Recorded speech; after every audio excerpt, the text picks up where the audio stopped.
આકાશવાણી ભુજ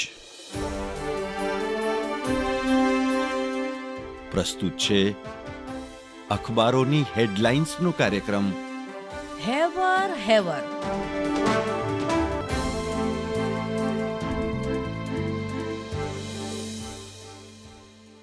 નમસ્કાર, હું મનોજ સોની. કચ્છ મિત્રની આજની હેડલાઇન છે, હાઈવે બન્યો હવાઈ પટ્ટી, યુદ્ધ વિમાનો ઉતર્યા. યુપીના ગંગા એક્સપ્રેસ વે ઉપર મિરાજ, રાફેલ, સુખોઈ, જેગુઆરની ઘરેરાટી. શિક્ષક બનવા 10,000 સ્થાનિક મૂર્તિયા તૈયાર. વિશેષ ભરતીમાં પીટીસી બીએડ કરેલા તેમજ ટેટ ટાટની મુદ્દત વીતેલા ઉમેદવારોને છૂટછાટ મળવી જરૂરી. કચ્છ મિત્રના છેલ્લા પાને આ છે હેમંત ચાવડાનો અહેવાલ. ગાંધીધામ મહાનગરપાલિકા સરકારમાં 200 કરોડના કામોનું આયોજન મૂકશે.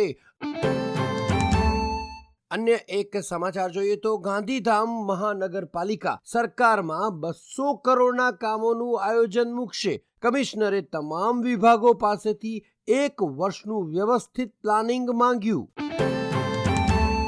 વધુ એક સમાચારમાં જોઈએ તો આજથી કચ્છમાં 5 દિવસ કમોસમી વરસાદની આગાહી.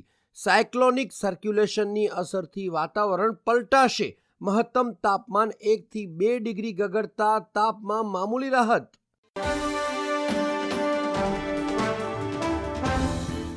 હું અમી કારિયા. દિવ્ય ભાસ્કરના ભુજ ફ્રન્ટ પેજ પર હેડલાઇન છે, કચ્છમાં NFSA રાશન કાર્ડ કેવાયસી ન કરાવનાર 2,91,000 લાભાર્થીઓને અનાજ નહીં મળે.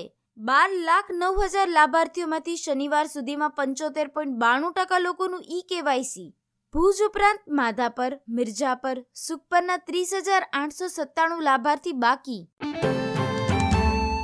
વધુ એક હેડલાઇનમાં બાળકોના પોષણયુક્ત સ્વાસ્થ્ય તરફ ખાસ ધ્યાન આપવા માટે તાકીદ કરાઈ. જિલ્લા પંચાયત ખાતે જિલ્લા આરોગ્ય સમીક્ષા સમિતિની બેઠક મળી. અન્ય એક હેડલાઇન છે, છાત્રોને ખાનગીમાંથી સરકારી શાળામાં વાળવા DEOના પ્રયાસ. ક્વોલિફાઈડ ટીચર સાથે અન્ય લાભોથી વાકેફ કરશે.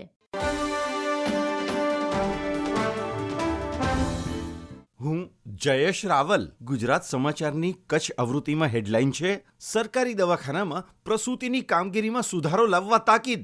જિલ્લા આરોગ્ય વિભાગ દ્વારા સમીક્ષા સમિતિની બેઠક યોજાઈ. અતિ કુપોષિત બાળકોને 14 દિવસ CMTCમાં દાખલ કરી સારવાર અપાવવા DDOની સૂચના. ગુજરાત સમાચારની કચ્છ આવૃત્તિમાં વધુ એક હેડલાઇન. ભુજમાં પાલિકાની સેનિટેશન શાખા દ્વારા 70 કામદારો સાથે સામૂહિક સફાઈ અભિયાન મહાઝુંબેશનો આરંભ. અંદાજિત 8 થી 9,000 કિલો કચરાનો નિકાલ. દર અઠવાડિયે એક વખત સામૂહિક સફાઈ થશે. ગુજરાત સમાચારની કચ્છ આવૃત્તિમાં વધુ એક સમાચાર છે, 3 વર્ષ સુધી વિદ્યાર્થીઓ જ ન મળતા અંતે ગુજરાતીમાં ઇજનેરી શિક્ષણ બંધ. GTU સંલગ્ન કોલેજમાં ડિગ્રી એન્જિનિયરિંગ શરૂ કરાયું હતું.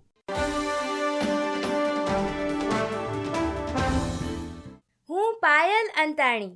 સંદેશના 9મા પાને સમાચાર છે, વિદ્યાર્થીઓ માટે ઉજ્જવળ ભવિષ્યની દિશામાં એક મહત્વપૂર્ણ પગલું બનશે. અંજાર ખાતે નવી સરકારી કોમર્સ કોલેજ મંજૂર કરાવવા બદલ અભિવાદન કાર્યક્રમ. 2 વર્ષથી કોલેજ શરૂ કરાવવા માટે ધારાસભ્ય દ્વારા કરાયેલા પ્રયાસોની વિગતવાર માહિતી અપાઈ. સંદેશના અન્ય એક સમાચાર છે, કમ્પ્યુટર અને ITના વિવિધ સાધનો દ્વારા ક્રિયાત્મક શિક્ષણ મેળવ્યું. કનકપર અને ડુમરાના છાત્રો દ્વારા વડનગરમાં કચ્છી સંસ્કૃતિ રજૂ કરાઈ. સંદેશના વધુ એક સમાચાર છે, કચ્છમાં કોર્પોરેટ અધિકારી, વકીલ અને ડેવલપર સહિત અનેક લોકોના વોટ્સએપ હેક થતા ચિંતા. મોડી રાત્રે હેક વોટ્સએપમાંથી ફોનમાં સેવ કરાયેલા નંબર પર કોલ કરાયા. સાયબર ક્રાઇમ પોલીસને અરજીઓ અપાઈ.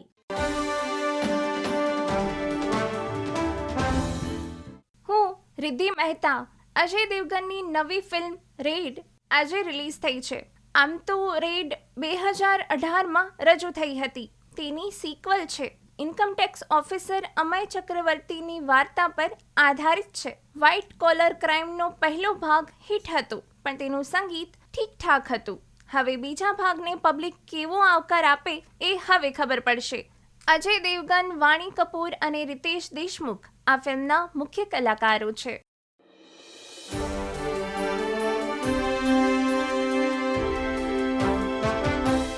અખબારોની હેડલાઇન્સનો કાર્યક્રમ હેવર હેવર